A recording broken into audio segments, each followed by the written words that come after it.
Welcome my dear students again in English class of class 9th.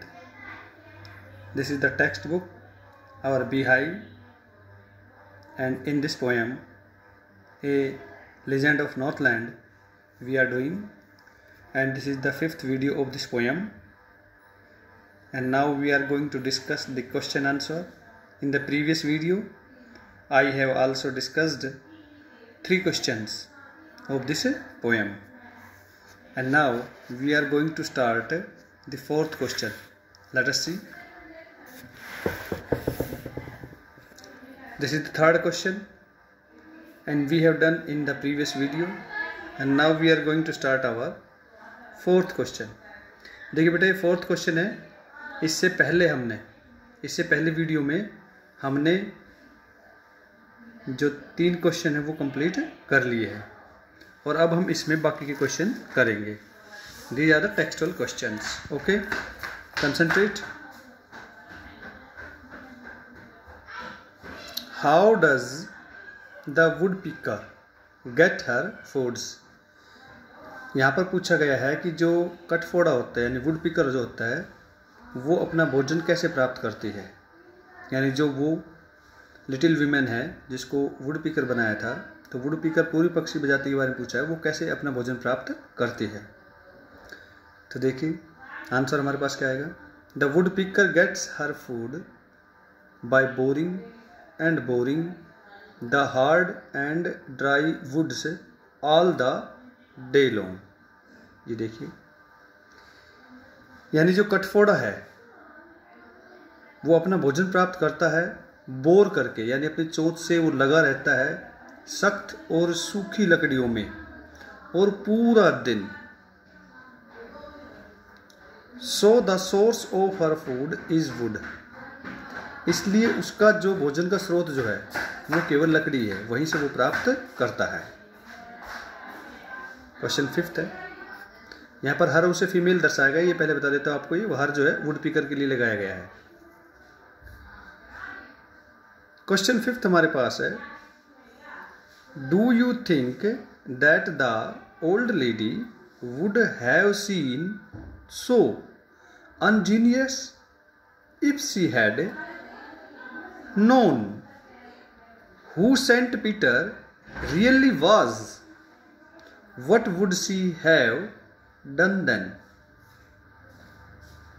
क्या आप सोचते हो कि वो जो बूढ़ी औरत है वो बिल्कुल अनभिज्ञ थी?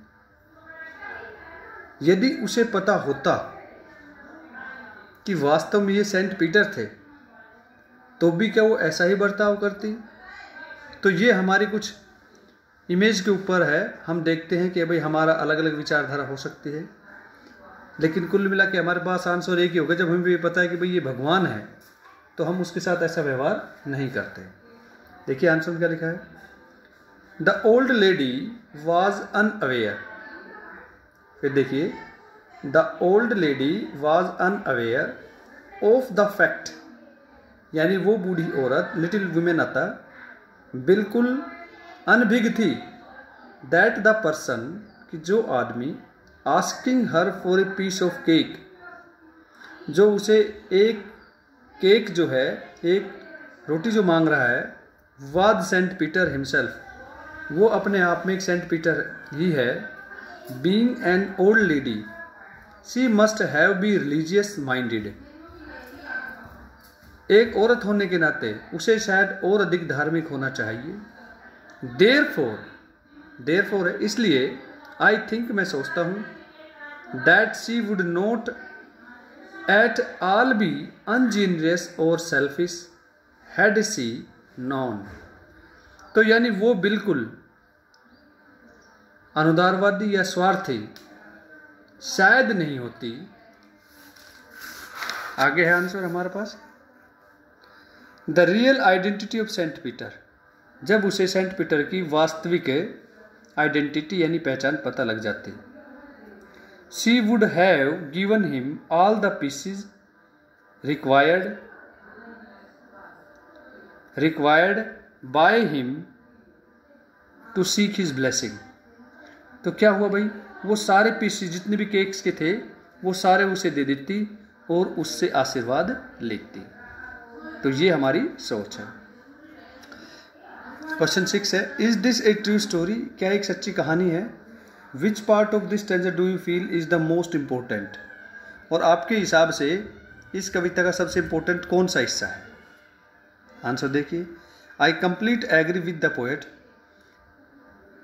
मैं कवि के साथ पूर्ण रूप से सहमत हूँ। व्हेन ही सेज, जब वो कहता है, सी आएगा बेटे यहाँ पर, वो भी कह रही है, I don't believe it's true. क्या कहती है वो स्टार्टिंग में? कि मैं विश्वास नहीं करती कि सत्य है। सो आई थिंक, इसलिए मैं सोचता हूँ, it is not a true story, कि एक सच्ची कहानी नहीं है। But we can draw a significant moral lessons from his ballad. लेकिन हमें उसके इस बैलेड से यानी इस कविता से एक बहुत बढ़िया नैतिक ज्ञान प्राप्त होता है। इस आंसर को आप यहीं तक ही लिखेंगे, इससे आगे आप नहीं लिखेंगे। मैं नेक्स्ट क्वेश्चन की ओर चलता हूँ। क्वेश्चन नंबर हमारे पास है 7th। What is a legend? आपसे पूछ ले भाई लीजेंड क्या होता है, तो उसके बारे में आंसर हम देखेंगे। Why is this poem called a legend? और इस पोएम को लीजेंड क्यों कहा गया है? तो आंसर देखिए क्या होता है। A legend is an old traditional story. एक लीजेंड जो है एक पुरानी परंपरागत कहानी होती है, which passes from one generation to another, जो एक पीढ़ी से दूसरी पीढ़ी पर हम कहे सुनाते हुए आती है। एक पीढ़ी दूसरी पीढ़ी में चली जाती है, यानी पास होती है। The poem a legend of the Northland is a ballad.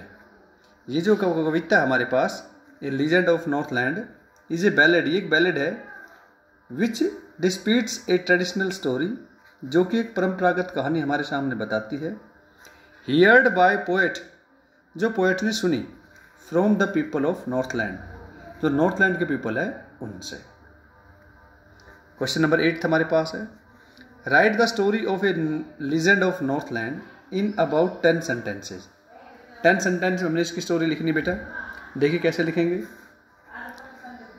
Saint Peter while travelling round the world giving sermon. Saint Peter जो है वो विश्व का संसार लगा रहे थे अपने उपदेश देते हुए। वन डे, एक दिन, फेल्ट एक्सट्रीमली हंग्री, बहुत अधिक भूख उन्हें लगी। He came to a cottage in Northland. वह नॉर्थलैंड के कॉटेज में चला गया। इनसाइड, अंदर, ही सा एन ओल्ड लेडी, उसने एक बूढ़ी औरत देखी, making and baking cakes on the earth, जो चूल्हे पर रोटी पका रही थी। He asked her to give him a piece of cake, उसने एक रोटी उससे मांगी। एवरी टाइम, प्रत्येक समय, she tried to part with the piece of cake, उसने रोटी देने का प्रयास किया। शी थॉट, उसने सोचा, that it was too big for giving, कि ये देने के लिए तो काफ़ी बड़ी है। Saint Peter became angry, saint Peter जो थे बड़े गुस्से हुए। एंड कर्स्ड हर, और उसे अभिशाप दे दिया। ही सेड, उसने कहा, that she was too selfish to live in a human form, in a human form. फिर देख लीजिए, शी वॉज टू सेल्फिश, कि वो तो बहुत अधिक क्या है, स्वार्थी है।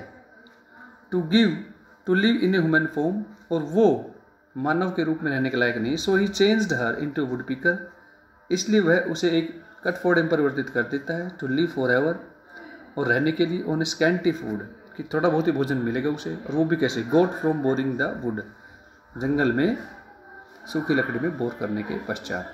तो बेटा आज की वीडियो में इतना ही, नेक्स्ट वीडियो में फिर मिलते हैं। Thank you.